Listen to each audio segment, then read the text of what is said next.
A democracia brasileira, a base e o contexto em que ela está estabelecida e os recentes acontecimentos que colocaram seu funcionamento em xeque.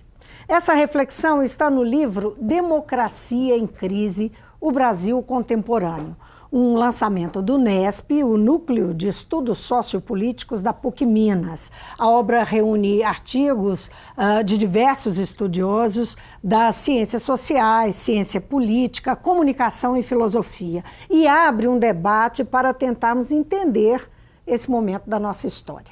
Conversa comigo um dos organizadores do livro, professor e sociólogo e coordenador do NESP, Robson Sávio. Bem-vindo, Robson. Muito obrigado, Vivi. São quantos quantos estudiosos que trabalham colaborando com o livro? São 10 estudiosos. 10. Na verdade, são 10 artigos, 13 pessoas. Alguns artigos eles são escritos a duas mãos, digamos assim. Então, tem muitos nomes significativos, mas vamos para o assunto, que é um assunto bastante, digamos, é o nosso assunto hoje em dia, né? Democracia em crise. Há quem não reconheça que a democracia brasileira está em crise, né? Por que a escolha desse tema para essa publicação do NESP, que na verdade é uma publicação em série? Não é? Sim, nós temos dentro do espectro das ações formativas publicar anualmente algum estudo que nós intitulamos de cadernos temáticos. Cada ano, né, tem um tema específico. Desde 2016, que nós, o grupo gestor, formado por professores e também por agentes políticos que trabalham em movimentos sociais e eclesiais, tem levantado a necessidade de nós discutirmos a democracia de uma maneira geral, porque há um problema, não somente no Brasil, uma crise de representação, inclusive muitas pessoas já discutiram aqui no seu programa várias vezes, mas especificamente o que aconteceu no Brasil a partir de 2014, né? Processo eleitoral altamente conturbado, né? A presidenta Dilma eleita, a oposição num primeiro momento já questiona, digamos assim, o resultado das urnas, aquilo dali deriva num processo de impedimento, com uma série, digamos assim, de vícios, né? E derivando, inclusive, num novo governo que, para muitos estudiosos, é um governo com pouca legitimidade e fruto de um golpe político, midiático, elitista no Brasil.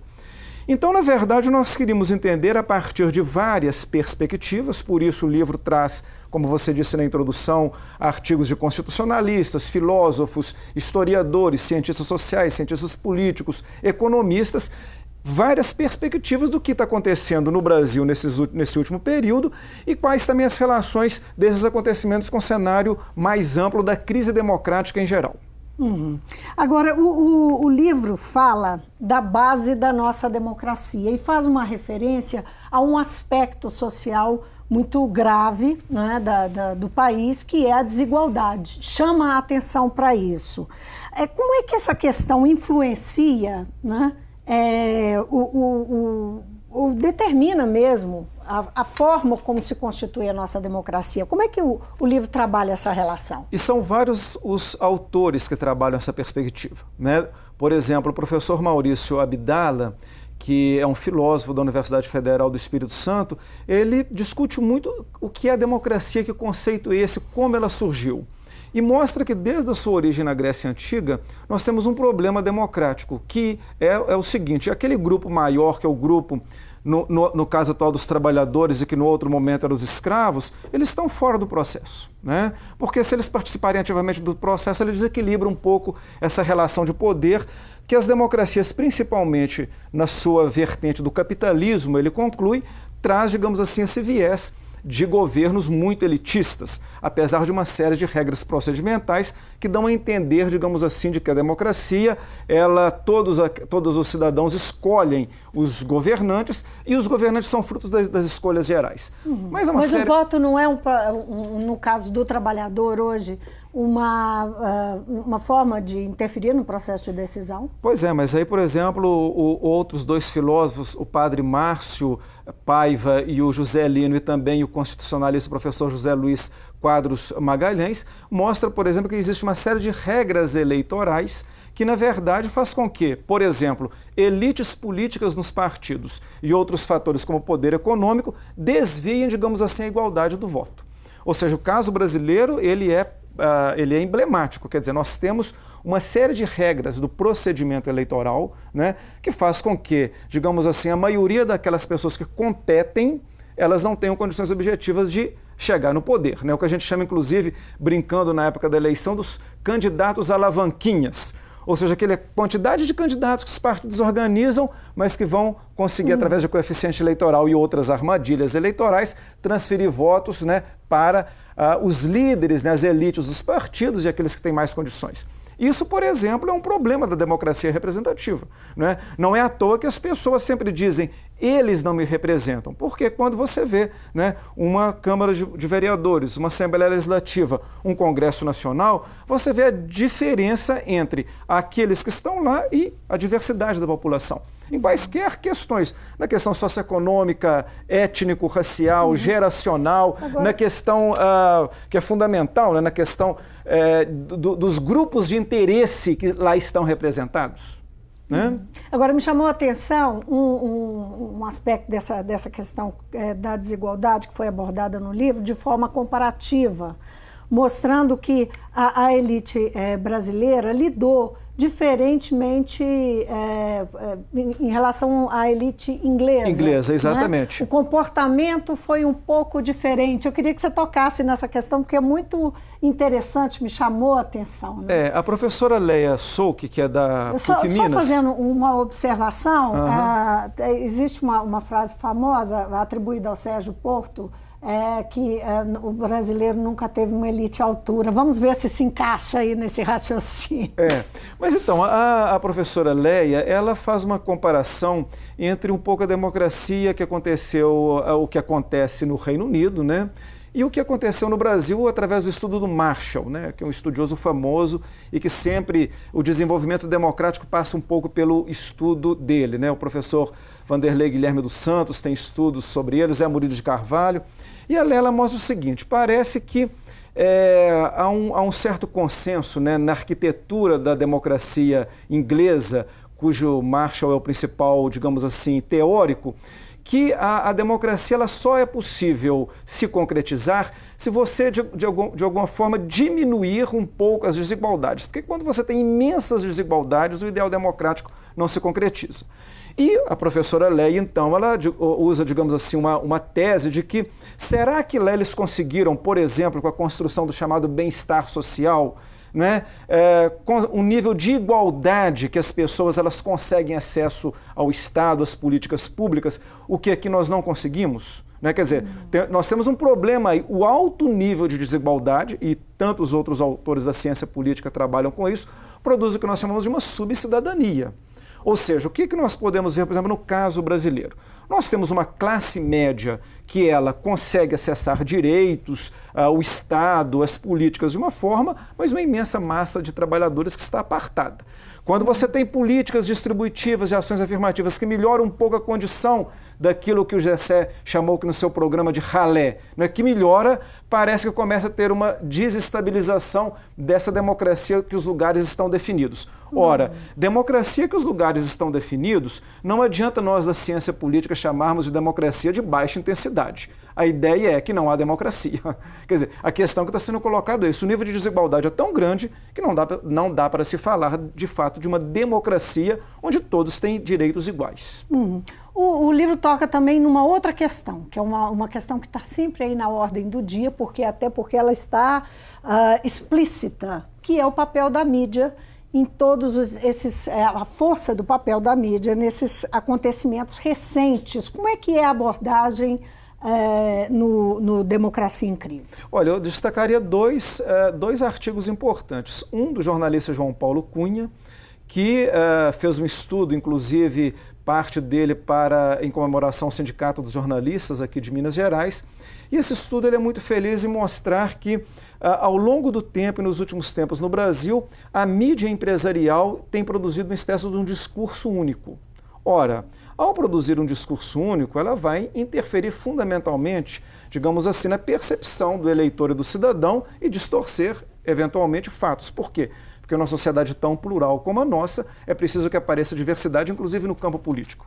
Quando você tem um único discurso, né, na verdade, você elimina toda a pluralidade, toda a polissemia, digamos assim, de outros segmentos que precisam de ser vocalizados para propiciar disputas e se chegar a consensos. Então, o artigo dele é muito interessante porque, inclusive, ele chama atenção, estava comentando aqui antes, que é um artigo que precisa de ser lido fundamentalmente hoje nas escolas de jornalismo, né?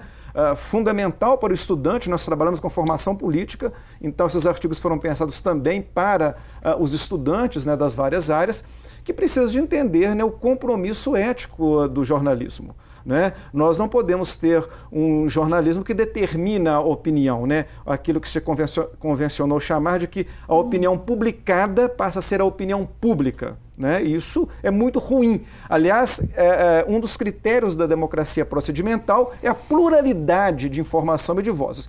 E eu chamaria atenção para um outro artigo também, que discute a questão do processo de impeachment, que é da professora Amara Telles, que trata de como que a mídia, principalmente durante a campanha da ex-presidente Dilma e durante o processo de impeachment, começou, digamos assim, a tratá-la de forma caricata, violenta, e que isso, na verdade, começou a formar certos consensos de vários níveis, inclusive sobre o papel da mulher na política e, digamos assim, reforçando digamos, uma cultura machista, autoritária, de que a mulher é incompetente nessa área. Né? Então, o artigo dela é também muito elucidativo para a gente pensar o papel da comunicação, como interfere no jogo político e na democracia, e como ele é criador de estereótipos e pode, na verdade, viciar o processo democrático. Um outro aspecto dessa análise é a questão da emergência do conservadorismo no Brasil. Né? Sim,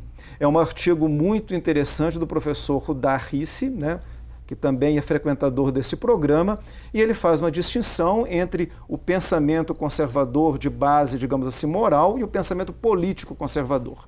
Né? Porque existe, às vezes, uma tendência das pessoas de achar que o pensamento conservador ele é um pensamento fascista. Né? Quer dizer, existe uma moral conservadora que ela, às vezes, debanda muito para um certo moralismo, e o moralismo autoritário, que determina modos de vida e costumes, e impõe formas que todas as pessoas devem agir, caso contrário elas são expurgadas daqueles grupos, isso é o que a gente chama de um moralismo de base mais comportamental, mas sob o ponto de vista do conservadorismo político, a sociedade brasileira ela tem essa base desse conservadorismo, né, está nas nossas práticas do cotidiano, e também nós temos um conservadorismo político que ele tem, digamos assim, grandes expoentes, né? Pessoas que desenvolvem a teoria democrática a partir, né, dessa base, são liberais conservadores, mas que dialogam com os outros segmentos da democracia, né, e inclusive ajudam no desenvolvimento de uma cultura democrática. Então é só fazendo fundamentalmente essa distinção, que nós não podemos usar conservadorismo como sinônimo de reacionarismo, como sinônimo de fascismo no campo da política. Ter esse cuidado, porque principalmente nas redes sociais, hoje em dia, está tudo muito misturado, muito confuso e parece que tudo é a mesma coisa. Agora, há um crescimento em diversos países do mundo do conservadorismo, não é? E na verdade, de uma direita, e especificamente em alguns lugares, de uma ultradireita liberal. Como é que você enxerga, né, a nossa posição?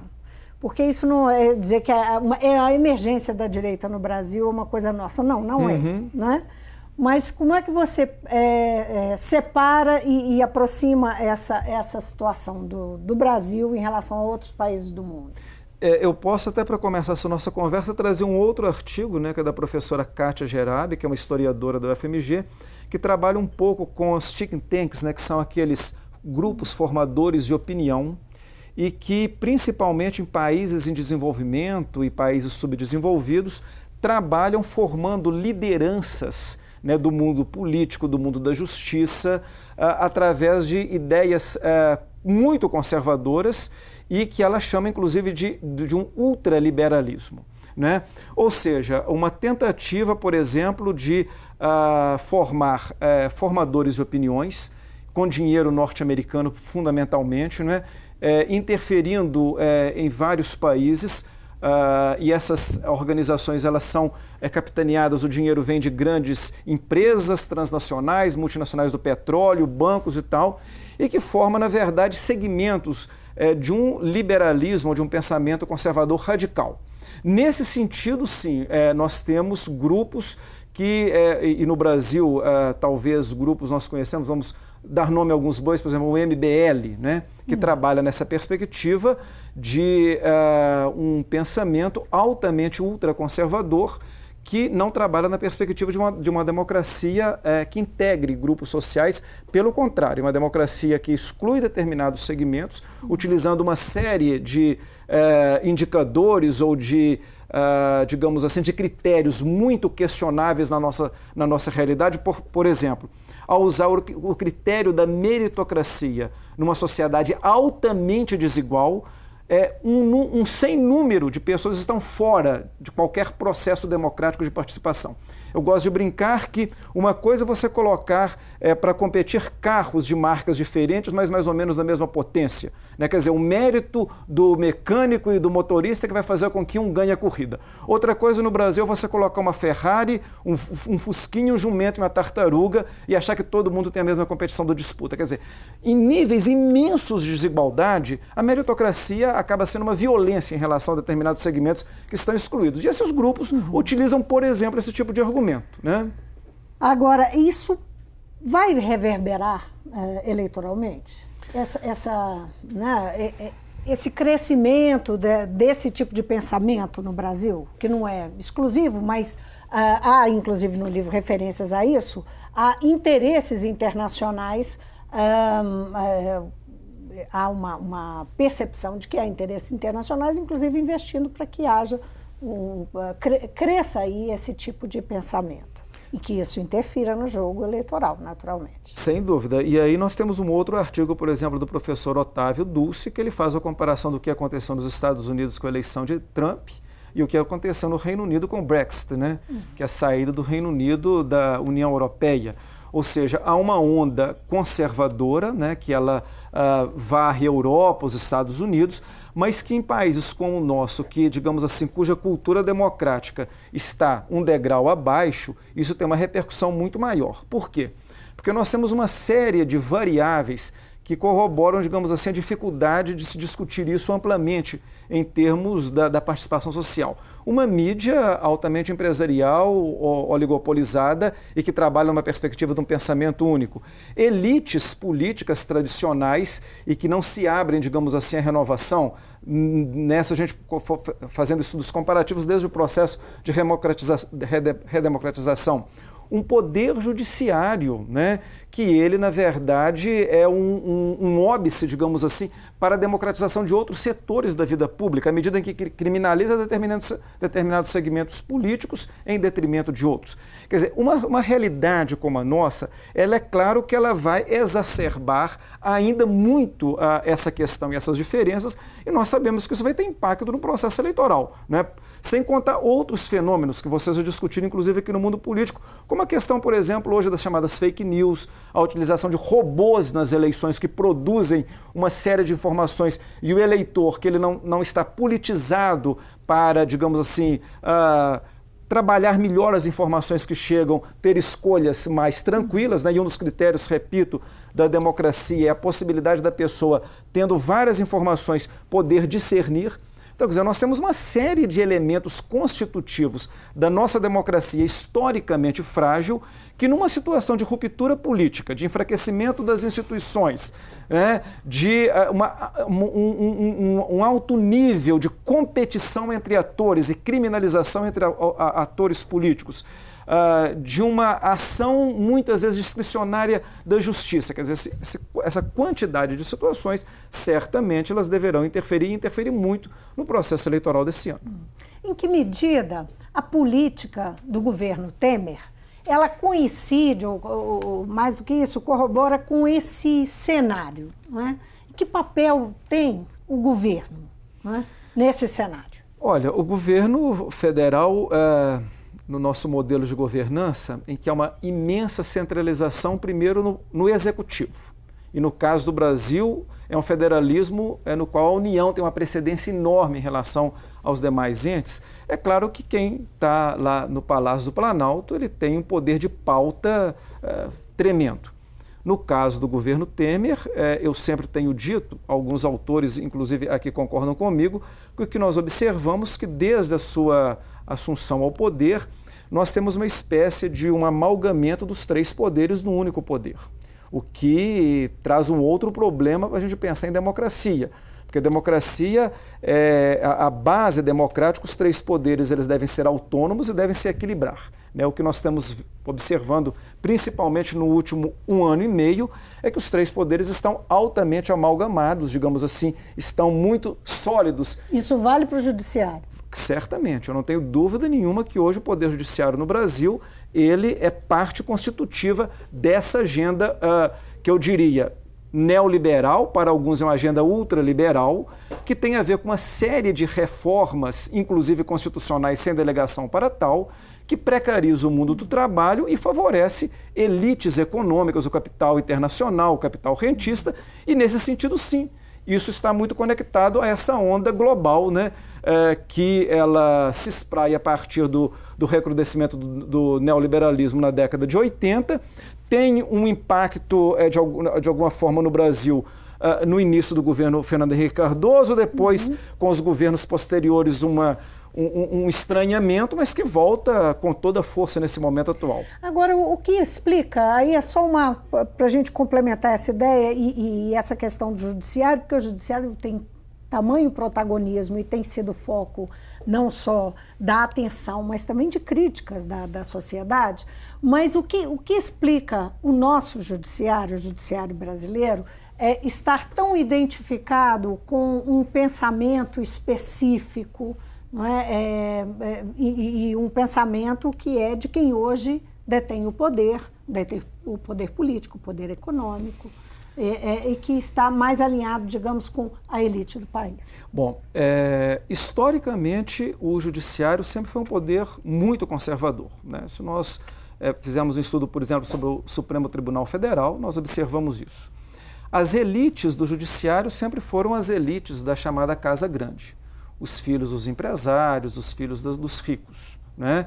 Nós, por exemplo, tem uma foto emblemática do Tribunal de Justiça de São Paulo, que tem lá cerca de 100 pessoas na foto, deve ter uma pessoa negra e 3 mulheres, né? Então mostra o nível de elitismo desse poder. Com o advento da Constituição Federal de 1988, sempre se pensou trabalhar um Estado democrático de direito e houve um fortalecimento muito grande do setor da justiça, né? Ministério Público, Poder Judiciário, etc. e tal. E por incrível que pareça, esse fortalecimento para proteger a Constituição, que é uma Constituição garantista, num determinado momento começou a ter uma reversão, né? Uma série de decisões, instâncias de base, mas também instâncias superiores, começaram, na verdade, a corroborar, digamos assim, em políticas que justamente afrontam os direitos constitucionais, né? E isso parece que está muito presente nos últimos tempos. E nós temos situações das mais kafkianas, né? Por exemplo, o caso do juiz Sérgio Moro, que inclusive sempre está presente em atividades patrocinadas por esses formadores de mentalidade, né? de opinião nos Estados Unidos, etc. e tal. A gente só coloca lá no YouTube, ele sempre está presente nesses locais.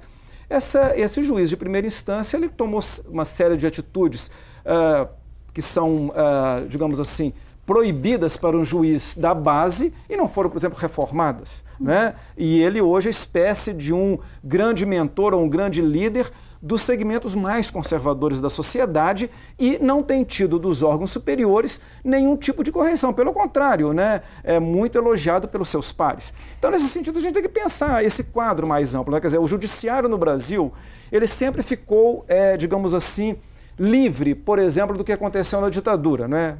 Nós já viemos aqui conversar sobre a Comissão da Verdade. Passou pela ditadura parecendo que nada tivesse acontecido. E a gente não sabe o que é isso. Mas parece que agora tem mostrado um poder, obviamente nós temos excelentes bons juízes e promotores, mas institucionalmente um poder altamente conservador e aliado ao governo de plantão.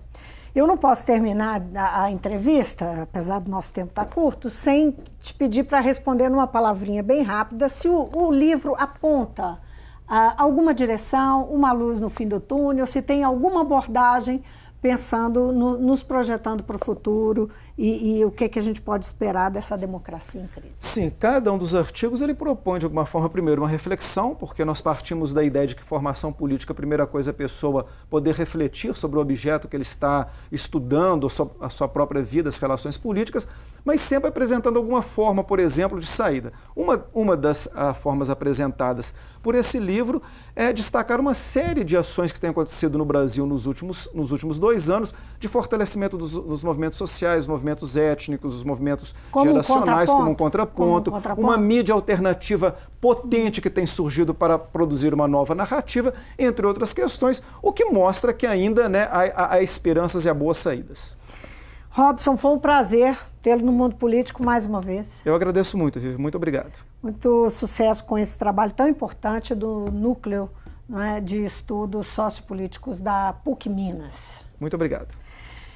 Eu conversei com o professor e sociólogo Robson Sávio, ele é coordenador do Unesp, a que eu me referi agora, e é um dos organizadores do livro Democracia em Crise, o Brasil Contemporâneo, uma série de artigos de diversos autores, de professores, mestres, doutores de diversas áreas que estão fazendo uma reflexão sobre esses últimos anos e esse momento que nós estamos vivendo da política brasileira, do nosso Estado, o Estado brasileiro, e que pode ser um instrumento muito importante para a formação, e se pretende formação política, para as pessoas das mais diversas áreas. Então, é um trabalho que vale a pena ser conferido.